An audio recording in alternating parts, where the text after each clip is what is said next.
Welcome back, everyone, to Behind the Arc Basketball. Last season, the Big 12 had two top 5 teams in the nation with the Kansas Jayhawks, which went 28-3 and were the number 1 team in college basketball when the season ended, along with the 26-4 Baylor Bears, which ended the season ranked at number 5. Kansas and Baylor both spent 5 weeks, each ranked at number 1 overall last season. The Big 12 this season will play an 18-game conference schedule, with each team playing 2 games before Christmas break, and 16 conference games after New Year's Day. In this video, I'm going to give a rundown of my Big 12 Conference college basketball rankings for the 2020-21 college basketball season. We'll start off here on number 10. The team that I predict that will finish last this season in the Big 12 happens to be the Kansas State Wildcats. K-State took a gigantic step down last season by going 3-15 in the Big 12. And this season, it doesn't look so well either, as I predict that K-State will be one of the worst major conference teams in all college basketball. The Wildcats will get back 0 double-digit scores on their roster this season. In the offseason, Kansas State lost their leading scorer Xavier Sneed to graduation. Also, they lost Maycall Mayween as well to graduation. And K-State then saw 6 players leave the program in the offseason. The most notable transfer happened to be Cartier Jada, who averaged 13.3 points per game last season but transferred out the door to Virginia Tech.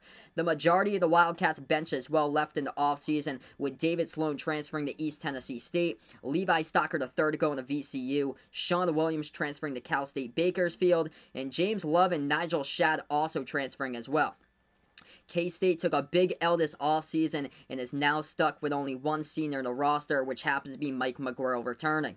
This season, I predict it's going to be terrible for Kansas State. They might even go winless in conference play, considering how many talented teams there are in the Big 12 this season. I predict that K-State will miss out on the 2021 NCAA tournament by a long shot, and I predict that they're going to win less than 10 games this season for Kansas State. Now we'll move on to number 9 in the Big 12 this season for my prediction. It happens to be the Iowa State Cyclones. Point guard Tyrese Halliburton. He left to go to the NBA draft, and the Cyclones lost the top 2 rebounders from last season with Halliburton to the draft and Michael Jacobson going to graduation. Blake Hinson, who is a 2-year starter at Ole Miss, transferred from the Rebels over to Iowa State in the offseason. However, Hinson will miss this season. The Cyclones were able to get a hold of a solid transfer pickup from DePaul with guard Jalen Coleman-Lance. As far as other notable players here returning back to the roster will be junior guard Rasir Bolton. Bolton averaged 14.7 points per game last season for the Cyclones. Iowa State will also bring back their 2 forwards with Solomon Young and George Condit IV. Both of these players are looking to take a step up this season. I expect Rasir Bolton to have a big season this year for the Cyclones. Coleman Lance was a great addition in the offseason for Iowa State. However, as far as depth on this team, I think that's where the Cyclones will struggle this season with their bench. Without Halliburton, the Cyclones could not pull it together last season by posting a 2-7 record during the last 9 games without their best player in the court. I predict that Iowa State will miss the 2021 NCAA tournament. Now we'll move on to number 8 in the Big 12. That's where I predict that TCU Horned Frogs will be number 8 this season. I also predict that they will miss out on the tournament. TCU suffered a massive loss in the offseason with a graduating departure of Desmond Bane. Bane led the Horned Frogs last season, averaging 16.6 points per game, 3.9 assists per game, and 1.5 steals per game, while shooting a tremendous 45% from three-point range. The Horned Frogs will need their young guards to step up this season, since TCU lost 2 more guards in the offseason due to graduation, with Jair Grayer and Edric Dennis. The main 2 players this year that I expect to carry and lead the Horned Frogs will be junior guard RJ Nembhard and junior center Kevin Samuel. Nembhard averaged 12.1 points per game last season, while Samuel averaged 10 points per game and 8.4 rebounds per game. TCU has an undersized roster, and it's crucial that the Horned Frogs, with their 6'11" biggest Samuel, stays healthy. He led the Big 12 last season in blocks per game as well. Head coach Jamie Dixon will bring in the forward with Kevin Easley, who happens to be a transfer from Tennessee Chattanooga. He can help out on the boards with Easley. Easley sat out last season but averaged 14.2 points per game and 6.7 rebounds per game for Tennessee Chattanooga during the 2018-19 season. 2 additional guards will be back for this season for TCU. It includes Francisco Farabello and PJ Fuller. They should be able to work their way into the starting lineup. The future will be telling for TCU with this season whether the two young guards can take the appropriate steps up with Farabello and Fuller. As for freshmen here, from last season with Farabello, he started 7 games during his freshman season, while Fuller started 8 games, and now they are sophomores. TCU finished with a conference record of 7-11 last season, the Big 12, and I expect a similar record to that this season. I predict that TCU will miss the 2021 NCAA tournament. They play in a really strong conference here in the Big 12 and are overpowered by other teams above them. However, with 0 seniors on this roster this season, the future is bright here for TCU if Jamie Dixon's squad can keep on improving. Now move on to number 7 in the Big 12 I predict for this season. Happens to be the Oklahoma Sooners. As I predict Oklahoma will be the first team out of 6 to make the NCAA tournament from the Big 12. I predict that Oklahoma will be a bubble team this season. I predict they're going to be a top 40 team, but I believe that they can make it into the NCAA tournaments. So in the offseason, leading scorer and leading rebounder Christian Doolittle graduated from Oklahoma, but the majority of the Sooners roster from last season will be back. 4 seniors will head back to Norman. Oklahoma will bring back a solid senior duo with guard Austin Reeves and forward Brady Manick. Both of these players averaged over 14 points per game last season. I expect Manick to have a huge season for the Sooners. He is a 6'9" forward. He had 2 massive games last season for Manick where he scored 31 points against TCU. He also dropped down 30 points against Oklahoma State, making 7 3-point shots in both of those games. Aside from Reeves and Manick's, head coach Lon Kruger is looking for the rest of the roster here to step up. Sophomore guard Davion Harmon has the chance to break out this season, I predict, for Oklahoma. He averaged 7.4 points per game and was a top 45 recruit coming out of high school. Oklahoma has the upperclassmen leadership on the roster, and I predict that they're going to be a bubble team this season. They'll most likely make it in, as I predict, either a 10, 11, or 12 seed in the NCAA tournament, and I predict that the Sooners will be a top 40 team. Now move on to number 6 here. As I predict for the Big 12 this season, happens to be the Oklahoma State Cowboys. So right now, at the time of this recording, Oklahoma State still, as they have been banned from the 2021 NCAA tournaments, but I predict this season that they're going to be a top 40 team. So Oklahoma State, at the time of this recording, has appealed a ban, but the appeals process at this rate has been moving really slow, according to head coach Mike Boynton. It's unfortunate because the number 1 recruit, Cade Cunningham, will not be playing in the NCAA tournament if the Cowboys have a solid season and are doing well in the standings. Cunningham has the chance to make a run for potential National Player of the Year, along with being a potential number 1 overall draft pick in the 2021 NBA draft. The Cowboys did lose a lot in the offseason, which with its top 2 scorers, Cameron McGriff and Lindy Waters, graduating from the program. Oklahoma State also lost its number 4, 5, and 6 scorers with Thomas Ziagwa and Jonathan Laurent, also who graduated from the program as well. And then also, the elite shot blocker Yor Ane transferred from Oklahoma State to SMU. Teaming up with Cade Cunningham this season will be guard Isaac Likely, who averaged just under 11 points per game as a sophomore. Cunningham and Likely have the opportunity to be a dangerous duo this season for the Cowboys. Returning as sophomores will be Caleb and Keela Boone, Avery Anderson III, and Chris Harris Jr. All 4 of these players should receive a significant uptick in minutes this season. If the supporting cast for Oklahoma State can make the jump, they can go even higher in my rankings here. I predict Oklahoma State this season to be a top 40 team nationally, and I've got them at number 6 in the Big 12 Conference. Now I'll move on to number 5. For this season for the Big 12, I predict the Texas Longhorns at number 5. I predict they're going to be an NCAA tournament team and a top 20 team as well. So there's going to be a major problem this season if Texas happens to land an NIT bid and not an NCAA tournament bid. There's no reason why that Texas should miss out on this season's NCAA tournament. Everything is laid out right in front of them to have a successful season. Texas will bring back 9 players from last season's team. Also, the Longhorns have 10 players on the roster that were all top 80 recruits at some point coming out of high school.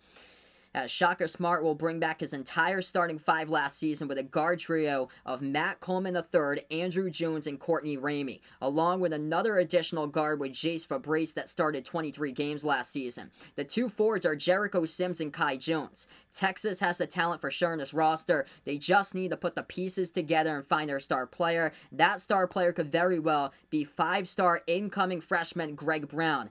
Anything less than an NCAA tournament bid this season would most likely mean the end of the Shaka Smart era at Texas. I predict the Longhorns to be a top 20 team, and I've got them at number 5 in the Big 12 this season.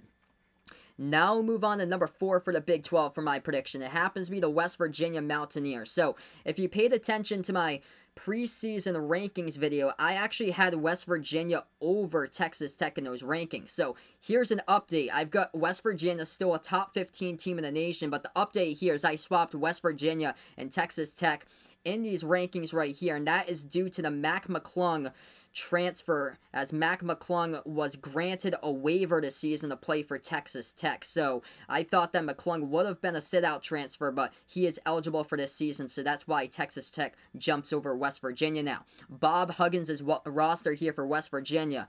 As that young roster from last season, they should still continue to improve this season as well. From a 4-14 finish in the Big 12 back in 2018-19 to going 500 in conference play last season, West Virginia should keep on trending up in the right direction.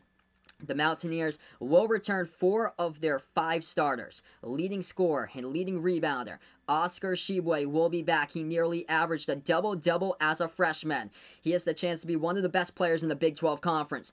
The Mountaineers should have one of the toughest teams to compete with on the boards in all college basketball. Tshiebwe and Derek Culver, who are both top 5 in the Big 12 this past season in rebounds per game. Sophomore guard Miles McBride, who averaged 9.5 points per game last season, has a great opportunity to be a breakout candidate this year for the Mountaineers. McBride got hot shooting during the middle and end of last season as well. And as a team, West Virginia, they ranked 11th in college basketball and rebounding last season. That is their strong suit. The question, however, heading into this season is whether West Virginia can generate more offense, as the Mountaineers finished dead last among power conference teams in three-point shooting percentage last season.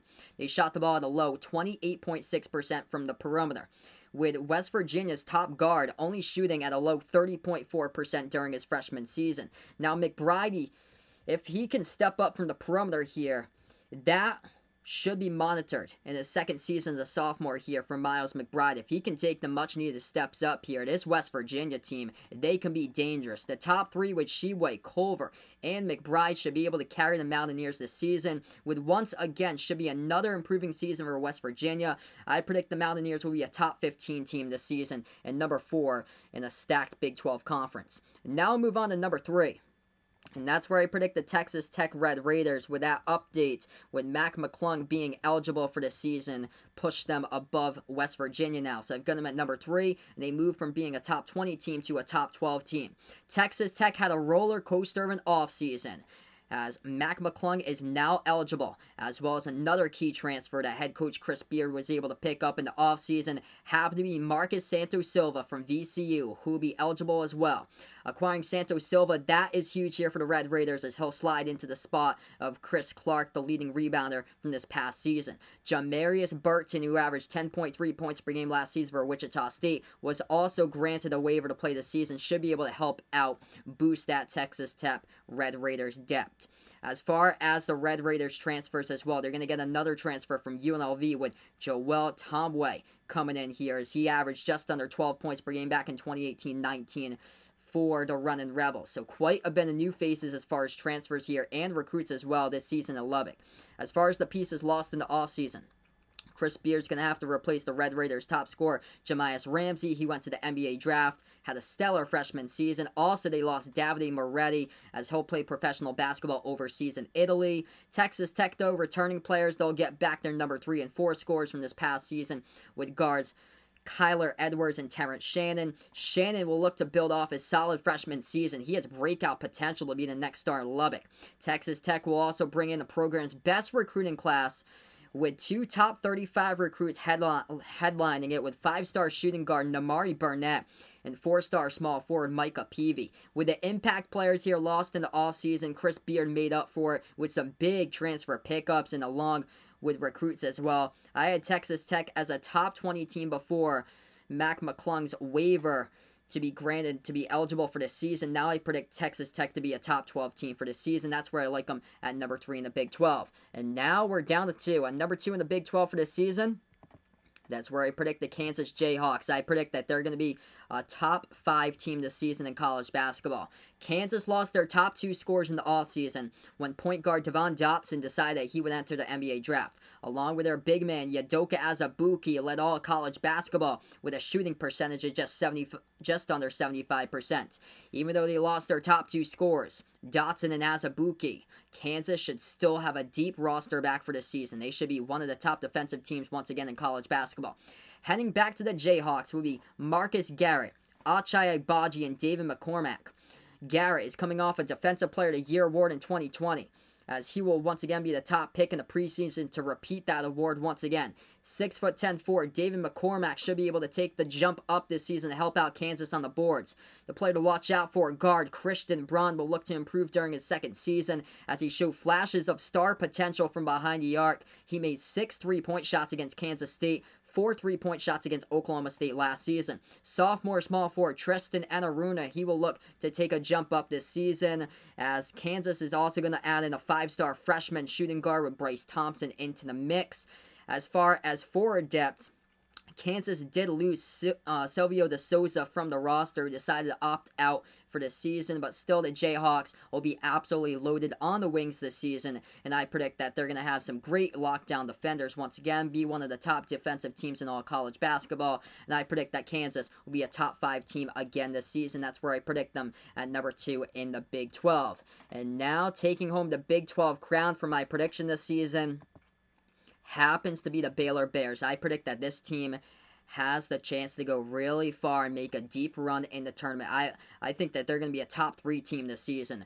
Baylor spent 5 weeks this past season ranked at number 1. In the offseason, Baylor lost their leading rebounder, Freddie Gillespie, and also guard Devontae Bandu to graduation. However, the Bears will bring back their top 3 scorers from last season and will return 4 out of their 5 starters, with guards Jared Butler and Maseo Teague coming back, along with Davian Mitchell as well. And they also get back the 2020 Defensive Player of the Year finalist Mark Vital as well at forward. Stepping up into the starting lineup once again should be a healthy Tristan Clark at forward, who led college basketball in shooting percentage, converting over 73% of his shots 2 seasons ago as a sophomore. Clark worked his way back from injury last season, but only started 5 games, and he only averaged 4 points per game. He has a solid opportunity here to have a comeback type of season for Baylor for Tristan Clark. As far as Baylor's depth off the bench, guard Matthew Mayer has a great opportunity to be a 6th man this season on the roster. And also, as far as other players helping out, will be 2 4-star recruits with power forward Dane Danja and point guard LJ Cryer. Baylor also picking up a much-needed transfer to help out with some perimeter help from Presbyterian with Adam Flagler, who averaged just under 16 points per game back in the 2018-19 season. Baylor's impact player this season to watch out for happened to be Jared Butler. He was clutch all last season, making the big shots when Baylor needed it the most. The Bears will go into the season with one of the best defenses in all college basketball, led by 3 seniors and 3 juniors as well on the roster. I have Baylor not only the top team to win the Big 12 title, but I also predicted in my preseason top 25 video that I predict that Baylor will win the 2021 national title as my preseason favorite. So that's a wrap here to this video. My Big 12 college basketball rankings for the 2020-21 college basketball season. Make sure to like, share, comment, subscribe to my channel. Also, ring the notification bell so you can be notified about future content and my live play-by-play college basketball live streams as well. Feel free to check out my college basketball preseason top 25 video also, and all the other great content on Behind the Arc Basketball. Thanks so much for watching, everyone, as this is Behind the Arc Basketball.